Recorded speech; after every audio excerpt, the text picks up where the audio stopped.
Mike asks, Shark Tank's Barbara Corcoran doesn't invest in rich kids' businesses. How do you feel about entrepreneurs from privilege? You know, Babs from the Shark Tank is one of my favorite characters. I like calling Barbara Babs. It's just been something I've been doing for years. Barbara Longay, if you're watching, that's where it started. Wine industry chatter.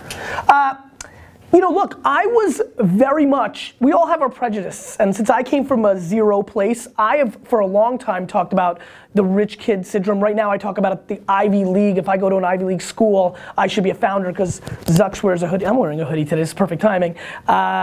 You know, and so for a long time, I've really pushed against that and said they're not hungry enough, they're not pushed enough. Look, my kids are gonna be rich kids, and I think what I've learned as I've gotten older, as we all, 39 tomorrow, and because of one or two very special friends in my life right now that grew up very wealthy, but are hungry and fiery and making stuff happen, I think it comes down to anything, like a business. I talk about VaynerMedia, I just had an amazing meeting with somebody and they're like, this place is so caring and it's so good, and I thought it was gonna get worse when we got to 400 versus 150, and I said, look, it stems from the top. Like, I actually give a crap, and I think that trickles through. And that's the same thing on this.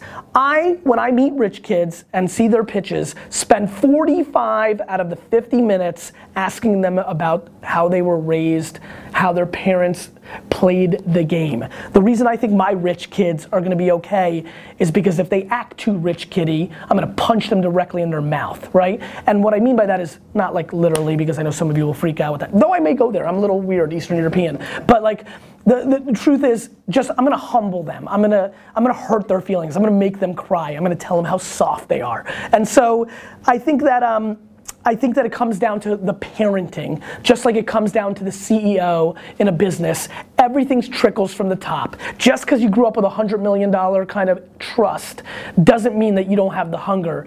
And just because you grew up with $30,000 in cash, maybe your mom did everything for you and took care of everything for you. It's how you were raised. What's the foundation?